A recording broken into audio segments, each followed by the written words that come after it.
In the heart of Georgia's red soil country stood Rose Hill Plantation, a sprawling empire of cotton, blood, and silence. Its master, Charles Whitford, was a man who believed in order, an order written in ledgers, measured in lashes, and reinforced by fear. But his wife, Eleanor, was cut from a gentler cloth, a northern-born woman who had never known hunger, cruelty, or the sound of a whip tearing skin. When Eleanor married Charles, she thought she could bring light into his world. She planted flowers around the house, brought books from Boston, and even tried teaching some of the house servants to read. But light does not survive long in a place built on darkness. After a brutal beating left one of the young slaves near death, whispers spread across the quarters. The air thickened with hate and grief. For the first time, Eleanor saw not workers in the fields, but people, staring back at her with eyes full of quiet fury. Charles believed a good master ruled with punishment. Eleanor believed forgiveness might heal what cruelty had broken. So when the slaves refused to work the next morning, not out of rebellion, but out of mourning, Charles, red-faced with rage, pointed his cane toward the cabins and spat, "You want peace? Then go make peace. Take your soft words to them and see how far they get you." And so, Eleanor Whitford, silk-skinned, trembling, her hands smelling faintly of rosewater, stepped alone into the quarters, carrying an apology that no one had asked for.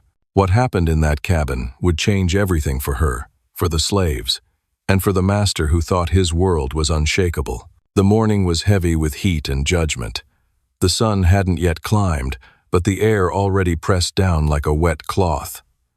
Eleanor adjusted her bonnet, her fingers trembling. The path from the big house to the slave quarters wasn't long, but she had never walked it alone, not barefoot, not without her husband's shadow at her side. Her slippers sank slightly into the dirt as she moved past the fields, where the rows of cotton looked like bones jutting from red soil. The cabins stood at the far end, small and dark, smoke curling from one or two chimneys. She could feel the eyes on her from behind the open shutters. Watching, waiting. In her gloved hand, she held a small basket, biscuits, bandages, a jar of salve, and a folded note. Charles had dictated the note himself the night before. "Tell them I regret the boy's accident," he had said, eyes cold, "and that it won't happen again if they remember their place." She had nodded then, but now, as she walked, she could barely breathe under the weight of those words. The boy's accident was a beating. His name was Samuel, a 12-year-old who had dropped a bale of cotton and split his lip open. Charles's overseer had whipped him until his cries turned to silence. Eleanor had cleaned his wounds herself, her tears falling into the basin. She remembered how Samuel's mother, Mara, had stood outside the door the whole time, not crying, not speaking, only staring. That stare had followed Eleanor all through the night. Now she was going to face it again. The cabins were quiet when she arrived. Chickens scratched in the dirt, and a few younger children peeked out from behind their mother's skirts. Eleanor stopped in front of the largest cabin, the one she knew belonged to Mara. She knocked lightly. No answer. She knocked again. "Mara?" she called softly. "It's Mrs. Whitford. I've come to—" The door creaked open. Mara stood there tall, dark-skinned, her face set in lines of grief and exhaustion. Her eyes, though, were sharp. Eleanor swallowed. "I've come to offer my apology, and to help however I can." Mara stepped aside without a word. Eleanor entered. Inside, the air was thick with smoke and the sour scent of herbs. A few women sat around the small bed where Samuel lay, his breathing shallow. Someone had wrapped his back with rags soaked in salve. The room was dim, but every face in it turned toward her. Eleanor felt their stares like heat against her skin. She placed the basket on a small table. "I brought some things," she said quietly, "for Samuel, and for you all." No one moved. Finally, Mara spoke. "You brought words too, I reckon." Eleanor hesitated. "Yes, I came to say that what happened was wrong. My husband—" Mara's voice cut through like a blade. "Your husband owns the whip." Eleanor flinched. "He owns the field, the cabin, the air we breathe." Mara continued, her voice trembling not with fear, but with anger. "And he sent you here with a basket of biscuits like that makes it, right?" Eleanor's throat tightened. No, nothing makes it right. But I couldn't just— You could have stopped it, another woman said. You saw it happen. Eleanor looked down. The truth burned on her tongue. She had seen it. She had begged Charles to stop, and he had smiled at her while the whip cracked. I tried, she whispered. Mara stepped closer. You tried? That boy got more scars than he got years, Mrs. You don't know what try means. Eleanor's eyes filled with tears. You're right. I don't. But I want to. The women looked at each other, silent. Mara's jaw tightened. Why? She asked finally. Why now? Eleanor hesitated. She thought of her husband's sneer, his warning not to be soft. She thought of Samuel's bleeding back and Mara's lifeless stare. And then she said what she wasn't supposed to. Because I don't want to be like him. The room went still. One of the women let out a low, bitter laugh. Ain't no white woman come down here talking like that before, she said. Eleanor took off her gloves, set them beside the basket, and rolled up her sleeves. Then let me be the first. She reached for the basin beside Samuel's bed, dipped a cloth in cool water, and began gently washing his face. The women watched her, silent, unsure. After a moment, Mara knelt beside her. Without a word, she took the cloth and continued where Eleanor left off. The two women worked side by side until Samuel's breathing steadied. Outside, a storm rolled over the hills. The first drops of rain hit the cabin roof like a heartbeat. For the first time, Eleanor felt the air inside ease, not warm, not forgiving, but changed. When she finally rose to leave, Mara looked at her and said quietly, You tell your husband the boy's still breathin', and that's the only reason his house still standin'. Eleanor nodded, trembling, and stepped back out into the rain. Behind her, the women began humming, low, steady, like a prayer. Eleanor didn't understand the words, but she felt the weight of them following her all the way back to the big house. The rain had turned the red dirt road into rivers of mud by the time Eleanor returned to the house. Her hem was soaked and heavy, her bonnet clung to her hair, and her trembling hands left smudges on the polished banister as she climbed the stairs. Charles Whitford was waiting for her in the parlor. He stood by the fireplace, boots gleaming, coat freshly pressed despite the storm. The faint smell of whiskey floated around him. His eyes were on the window, watching the rain, but his jaw was tight, too tight. You took your time, he said without turning. Eleanor froze at the threshold. It began raining. I stayed too. He turned now, and she stopped mid-sentence. His eyes, that hard blue ice she once thought beautiful, pinned her in place. You stayed to what? He asked quietly. Eleanor swallowed. To help. The boy's condition. Charles laughed sharp, humorless. Help? You think your pity changes what that boy is? She clenched her fists. He's a child, Charles. He's property. His voice rose, echoing through the room. And you will not undermine me in front of them again. Eleanor's chest tightened. Undermine you? I went down there because you told me to. Yes, he said, stepping closer. I told you to deliver a message. Not to play nursemaid. Not to let them see you bleed sympathy. Her voice wavered. If you saw what I saw. I've seen plenty, he cut her off. More than your soft eyes could stand. You think the order of this place keeps itself? You think the fields run on kindness? He took another step toward her, close enough that she could smell the whiskey on his breath. What did you say to them, Eleanor? She looked away. I told them you regretted the boy's injury. Regretted, he repeated with a bitter sneer. That's not what I said. She hesitated, then whispered, It was the truth. Charles's hand shot out. He grabbed her wrist, not hard enough to bruise, but enough to make her flinch. The truth is what I say it is, he said coldly. For a moment, the only sound in the room was the rain hammering the roof. Then he let go, stepped back, and straightened his coat. You'll stay out of the quarters from now on. You've done enough. Eleanor's voice cracked. Charles, they hate us. Don't you see it? They fear us, he interrupted. That's how it must be. If they stop fearing, this whole place burns. He walked toward the door, but before he left, he said quietly, You ever forget that again, Eleanor, and I'll make sure you remember. The door shut behind him. Eleanor stood alone, shaking, her wrist still burning where he'd touched her. The firelight flickered over the polished portraits on the walls, generations of Whitfords staring down at her with cold pride. She sank into a chair, her heart pounding. But under the fear, something else stirred, something that had been silent too long. That night, she couldn't sleep. Every time she closed her eyes, she saw Samuel's broken body and Mara's defiant stare. She heard the women humming that low, steady tune as the rain fell. She rose before dawn, barefoot, and went to the window. The storm had passed. The fields were slick with mist, the air clean and new. And then she saw something, a flicker of movement near the edge of the quarters. Two figures, shadows against the fog, moving toward the woods. She squinted, heart quickening. One of them looked like Mara. The other, she wasn't sure. They carried something heavy between them, a bundle wrapped in cloth. Eleanor's stomach turned. She lit a lamp, but by the time she held it to the glass, the figures were gone, swallowed by the trees. At breakfast, Charles was already seated, reading the Savannah Gazette with his usual scowl. "Morning," she murmured, taking her seat. He didn't look up.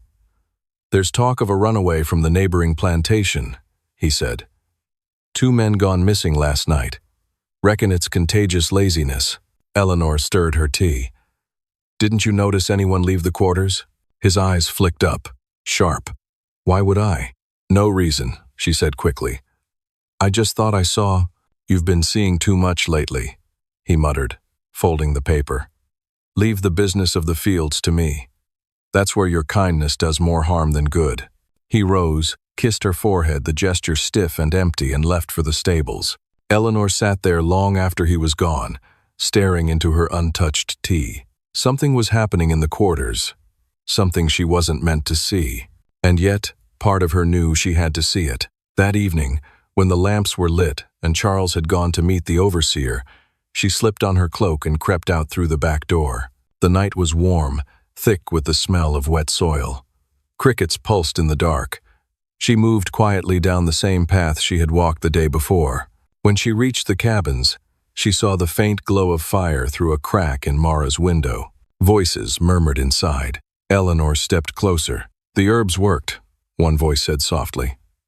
"He's still breathin'. That man'll come lookin' when he wakes," another replied. "We can't keep him here long." Eleanor froze. They were talking about Samuel. Her hand trembled against the door frame. She wanted to step inside, to tell them she meant no harm, but before she could move, Mara's voice cut through the dark. "She'll tell him."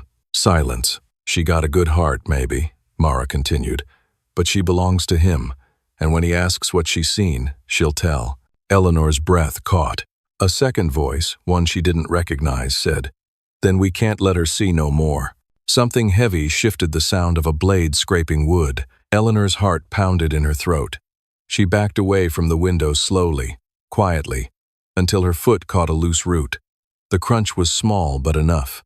Inside, the murmuring stopped. Then Mara's voice, sharp and low. "Who's there?" Eleanor turned and ran through the wet grass, through the dark, her cloak catching on branches as the door behind her flew open. The sound of feet followed her for a moment, then stopped. She didn't look back until she reached the big house. When she did, the cabins were dark again, silent, but even from that distance, she could swear she saw Mara standing in the doorway, watching. The night after Eleanor's glimpse at the cabins, sleep evaded her entirely. She lay in her canopy bed, staring at the ceiling, listening to the creak of the old plantation house settling. Every shadow seemed to move with a secret life of its own. Every whisper of wind through the shutters felt like a warning. She thought of Samuel, the boy's broken leg, the bundle she had seen being carried to the woods, and Mara, fierce Mara, whose eyes had burned through the night as though they could see her very soul. By dawn, Eleanor knew she could no longer pretend. She had to know the truth. She could no longer be the timid plantation mistress, a puppet for her husband's authority. Something in her had shifted, awakened by the fear and courage she had glimpsed in the slaves she had so often ignored. Dressing quickly, she slipped out before breakfast. She avoided the main path, choosing instead a narrower trail that led through the backwoods of the property. The air was thick with mist, clinging to her cloak and hair. Each step squelched in the mud. but she moved forward, determined. She reached the edge of the swamp before she noticed the faint, lingering smoke of a fire. Through the fog, figures moved careful, precise, purposeful. Mara's silhouette appeared first. The way she stood, tall and unyielding despite her small frame, struck Eleanor with awe. A second figure appeared, dragging the bundle she had seen the night before. It was Samuel, alive, though pale and thin, still wrapped in cloth for warmth. Eleanor's heart leapt and then sank. She wanted to run forward, to comfort them, to tell them it would be all right, yet a voice inside warned her. She was still an outsider in this world. A third figure emerged from the shadows, taller and broad-shouldered, moving with a silent authority. Eleanor felt her pulse quicken. This was no ordinary slave. This was someone who commanded respect, even fear. Mara's eyes flicked toward the figure, and then back at Eleanor. "You shouldn't be here," Mara said, her voice low but firm. I just wanted to help," Eleanor whispered. Her words sounded weak even to her own ears. "You won't help," the tall figure said, stepping into the dim light. His face was partially shadowed, but the strength in his jaw and the keen intelligence in his eyes were unmistakable. "You're a master's wife. That makes you their enemy, even if you think otherwise." Eleanor trembled but lifted her chin. "I don't want to be their enemy. I want to understand." Mara exchanged a glance with the man. Then she nodded subtly. "Then watch." The man bent to the bundle, unwrapping it slowly. Samuel blinked up at Eleanor, fear and relief battling in his wide eyes. The tall figure examined the boy carefully, checking the broken leg and murmuring instructions. Herbs, poultices, and careful bindings had done most of the work. They were not helpless, far from it. "You see," Mara said, "we survive without them knowing. We heal without their eyes watching. We live." Eleanor swallowed hard. Her hands were clammy. "But why? Why hide it from him?" "Because fear controls this place," the tall man said, looking toward the distant plantation house where Eleanor's husband ruled. "And fear can kill as surely as any weapon. If Charles knew what we were doing, he'd destroy us all. Every one of us, Samuel included." Eleanor's stomach churned. She realized, with a sickening clarity, that the slave's strength was hidden in plain sight. Their resilience, their courage, their cleverness, it had been there all along, masked by the master's blind arrogance. Mara knelt beside Samuel, adjusting the bindings and murmuring in a language Eleanor did not understand. "You see," she said quietly, "we are not weak. You never saw, because you were not looking." The tall man stood now, straightening his broad shoulders. "And soon, we will act, not because we hate, not because we seek revenge blindly, but because survival demands it. And perhaps, if you choose to see clearly, because there is right in helping justice find its way." Eleanor's mind whirled. Justice, survival, revenge. Words she had barely dared whisper now took form in the mist around her. She realized that what had seemed cruel and secretive was actually a plan careful, deliberate, and dangerous. "Do you understand?" Mara asked, her eyes fixed on Eleanor's. "You are not one of us, but if you want to be, truly, then silence is the first test. Watch and learn. Speak, and you die. Understand?" Eleanor nodded.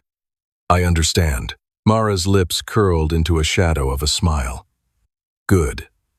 Then watch carefully. The Master's world is fragile, and we are not." They moved silently through the swamp, Samuel between them. Eleanor stumbled to keep up, her skirts wet with mud, her heart racing with fear and excitement. She watched as Mara and the tall man coordinated movements, relaying silent signals with nods and glances. Every step revealed secrets, hidden paths, traps set to protect the quarters, herbs for healing and poisons for defense.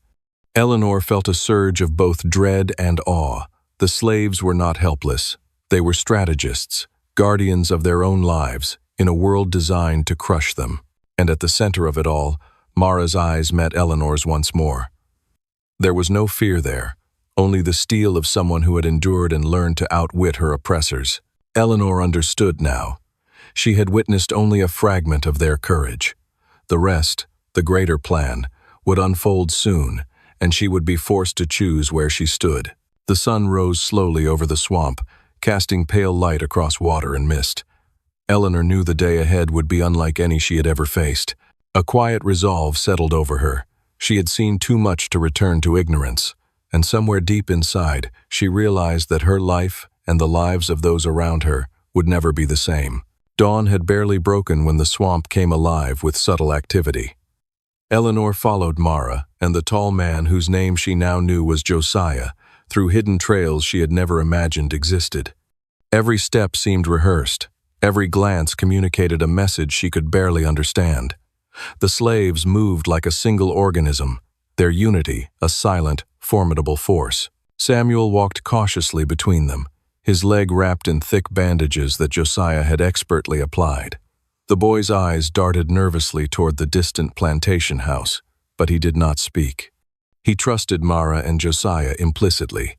Eleanor, by contrast, felt like a visitor in a realm she had only glimpsed in shadows. "Today is the day we test him," Josiah whispered, pausing by a tangle of roots and vines. "The master thinks his control is absolute. He is blind to the fact that fear has its limits." Mara's hand rested on Samuel's shoulder. "We start small. A scare, a taste of power he cannot contain. If he learns even a fraction of what we know, he will crumble.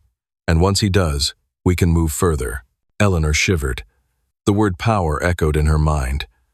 In her world, power had always been wielded by those with names like her husband's. Now she saw it differently. It belonged to those who dared, who endured, who understood the stakes of every choice. They reached the edge of the main road that led to the plantation house. From here, Eleanor could see the fields, the barns, and the grand house itself. It looked serene, almost innocent, but she knew the facade hid cruelty and tyranny. Josiah knelt and whispered instructions. "Samuel, go first. Take the basket of eggs from the hen house. Mara and I will cover you. Eleanor, you stay hidden until the right moment." Eleanor's heart pounded. She had been given a role: observer, silent witness. She had no experience in strategy, no knowledge of rebellion. Yet she understood her part mattered. One false move, and the fragile balance could collapse. Samuel crept toward the hen house, the basket clutched tightly. Mara's shadow followed, moving with silent precision. Eleanor crouched behind a bush, the mist curling around her like a veil. She could hear the soft cluck of hens, the distant crow of a rooster, and, faintly, the master's own footsteps inside the house. Then came the first sign of trouble. A door slammed inside the main house, and Eleanor's stomach twisted. The master had noticed something, or perhaps had a sixth sense for disruption. Josiah's voice was a hushed command. "Steady. Do not panic. Remember, he fears what he cannot see. Make him imagine our power." Samuel, unaware that his every move was part of a larger game, lifted the basket and stepped toward the road. Suddenly, a dog barked sharp and piercing, and Eleanor froze. The sound would have given them away to anyone listening. But Mara reacted instantly. She raised a small vial from her belt and threw its contents into the dirt near the dog's paws. Smoke hissed upward, a pungent, acrid smell that startled the animal into retreat. Eleanor gasped silently. The slaves' preparations had thought of everything. From behind the house, a man emerged, one of the overseers, a brutish figure with a thick cane. He paused, sniffing the air, frowning. Eleanor's pulse raced. If he discovered them, the consequences would be immediate and deadly. Josiah stepped forward, calm and precise. He whispered to Eleanor, "Now watch."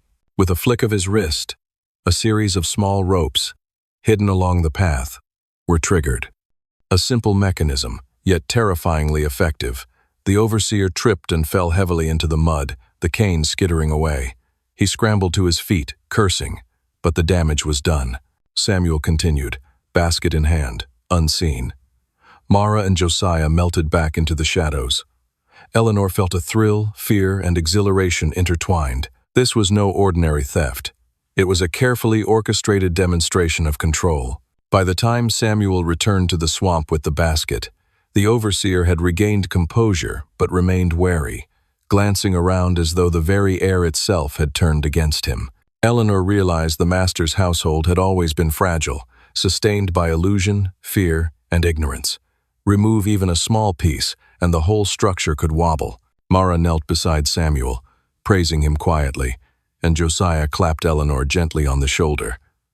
You see now? This is the power they underestimate. Fear is their ally, but we bend it to our own ends. Eleanor's mind raced. She had observed cunning, precision, courage. She had seen the first ripple in the master's illusion of control, and she understood, with growing certainty, that the world she had known, one of unquestioned authority, of rigid hierarchies, was beginning to unravel. Tomorrow, Josiah murmured, we push further. We test not just fear, but loyalty. The master believes he controls everything. Soon, he will learn he controls nothing. Eleanor stayed awake long into the night, thinking of what she had witnessed. The swamp was silent now, save for the distant hoot of an owl and the soft rustle of leaves. She felt the weight of what was coming, plans set in motion that could not be stopped, and a truth she could never unsee. For the first time, Eleanor understood that the slaves were not merely surviving. They were orchestrating their own fate, one careful step at a time. And she, caught between worlds, could no longer remain neutral. The following morning dawned humid and heavy, the sun creeping slowly over the horizon, painting the plantation fields in gold and shadow. Eleanor sat by the riverbank, her mind replaying every detail of the previous night. She had witnessed courage, cunning, and precision the likes of which she had never imagined existed. But now, the weight of what she had seen pressed on her chest. Back at the house, the master, Mr. Whitmore, paced the long hallway of his stately home, his face twisted with suspicion. Something had occurred in the night, he could feel it in his bones, a subtle shift in the rhythm of the household. Doors had been left slightly ajar, the servants unusually silent, and the cluck of the hens had sounded disturbed, almost alarmed.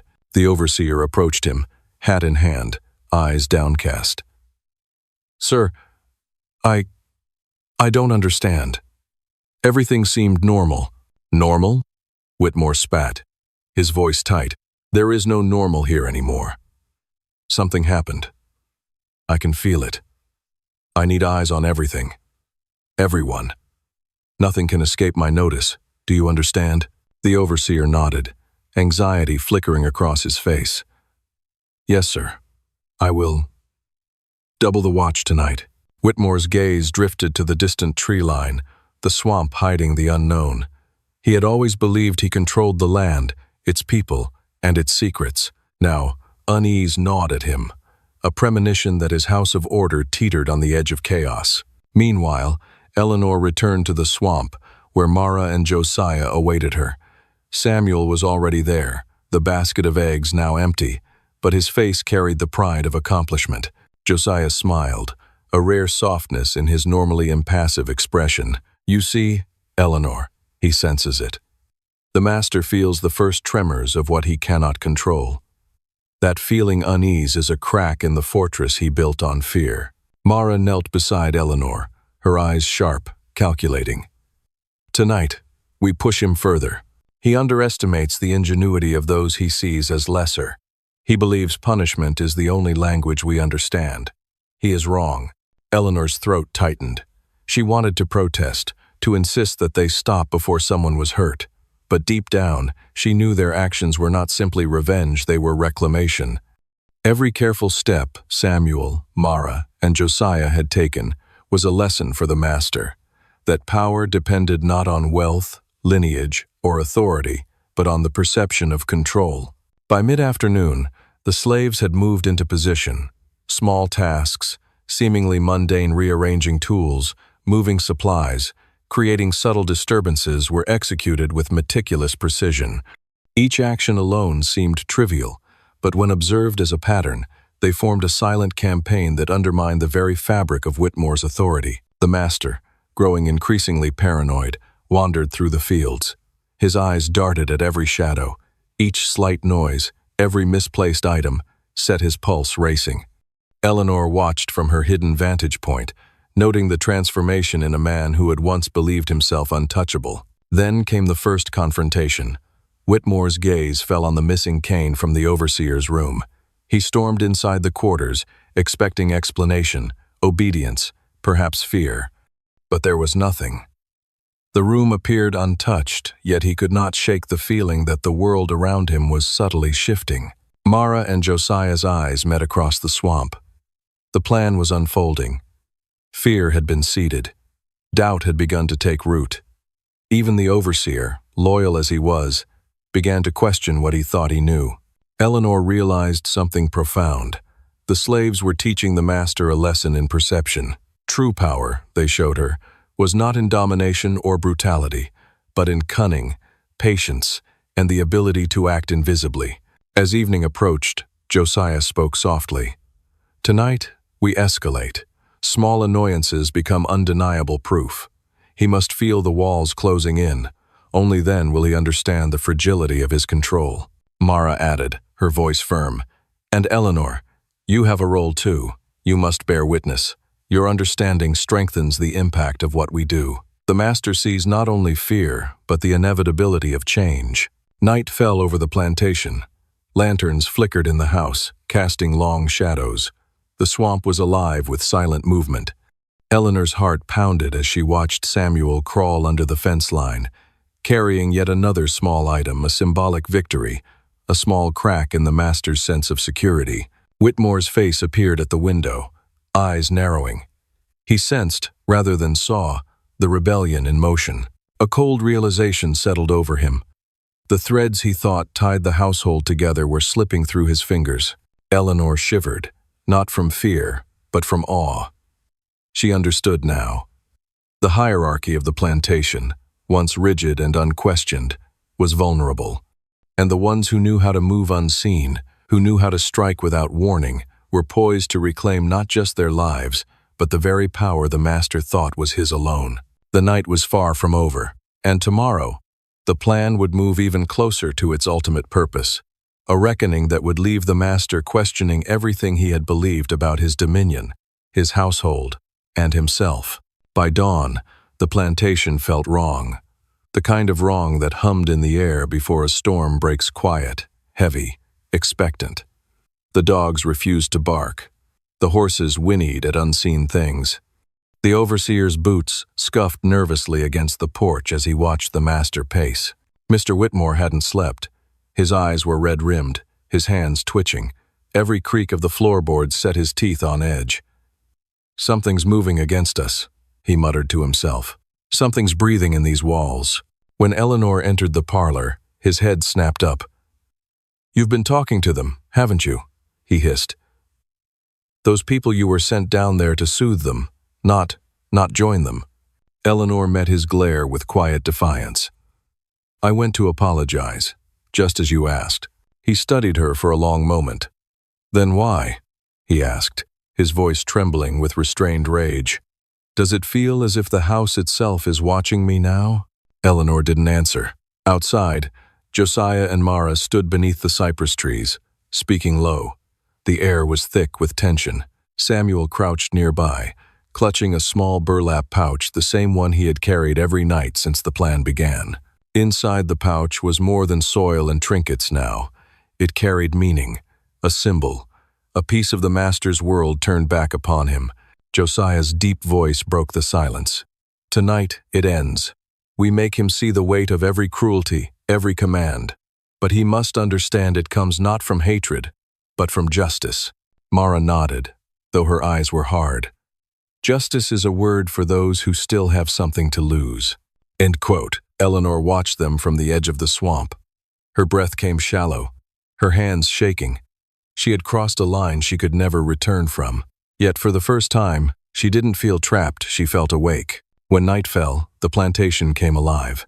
Candles flickered in windows like wary eyes, crickets hushed as footsteps passed.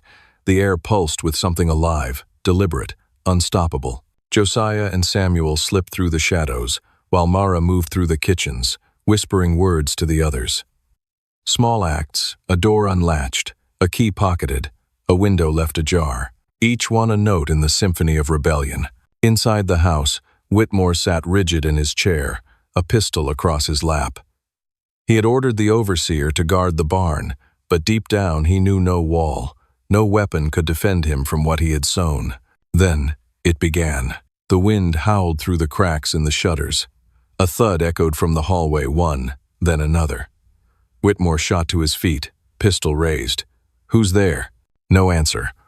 Only the steady drip of rain from the roof. He stepped into the corridor, the flickering candlelight stretching his shadow grotesquely along the wall. At the far end stood something that made his heart seize a figure, small and bent, cloaked in shadow. "Speak!" he barked. "Who are you?" The figure didn't move. He took a step forward. The floor groaned. The candle sputtered. Then, just as he raised the pistol, the shadow vanished. In the same instant, a low voice whispered behind him, "You remember me, don't you, Master?" Whitmore spun around, but the room was empty. The pistol clattered to the floor. Sweat poured down his face as he stumbled backward, gasping. Outside, Josiah and Mara exchanged a glance. Samuel stood near the open window, his eyes reflecting the candlelight. Eleanor watched from the doorway, her voice trembling. "He's losing his grip." "That's the point," Mara murmured. "He must feel what it's like to be powerless, to doubt his own eyes, to fear the unseen." Whitmore, desperate now, stormed outside, shouting for his men. But no one came. The overseer had vanished. The stable was empty. Even the dogs had slipped their chains. And then the bell tolled. Once. Twice. Eleanor's eyes widened. The chapel bell. But no one's allowed near it. Josiah's lips curved into something between a smile and a grimace. We needed him to hear it. It's where it began his so-called righteousness, the sermons that justified his chains. They stepped out together as the storm broke, rain pouring down in sheets. Whitmore ran toward the bell tower, half mad, his white shirt clinging to his skin. When he reached it, he stopped dead. Hanging from the bell rope was his own ledger, the book of sales and punishments, soaked through, the ink bleeding into unreadable black veins. And beside it, nailed to the post, was a single scrap of parchment. "We remember," Whitmore screamed. He ripped the paper down, tearing the ledger from its hook, but the bell rang again, loud and mournful, shaking the night. Behind him, the slaves stood in silence. Dozens of them, their faces calm, their eyes reflecting lightning. Eleanor stepped forward, soaked to the bone. "You taught them to obey," she said softly, "but you never taught them to forget." Whitmore's rage faltered. The pistol slipped from his fingers. Mara spoke then, her voice rising over the storm. "We wanted no blood, Master, only your truth. And now you'll live with it the way we have lived with yours." He fell to his knees, staring at them at her. The rain washed his face clean of pretense. For the first time, he looked small, human, defeated. Eleanor turned away as Josiah motioned for the others to leave. The rebellion wasn't a slaughter. It was a reckoning, a shift in balance. By morning, the fields were quiet again. The master sat on his porch, staring at the swamp. The ledger lay ruined at his feet. Eleanor stood behind him, hands clasped, uncertain whether to speak. He didn't look up. His voice was hoarse when he finally said, "They've taken everything." "No," she whispered. "They've taken back what was always theirs." And somewhere beyond the cypress trees, the faint sound of the chapel bell echoed once more, not in warning, but in freedom.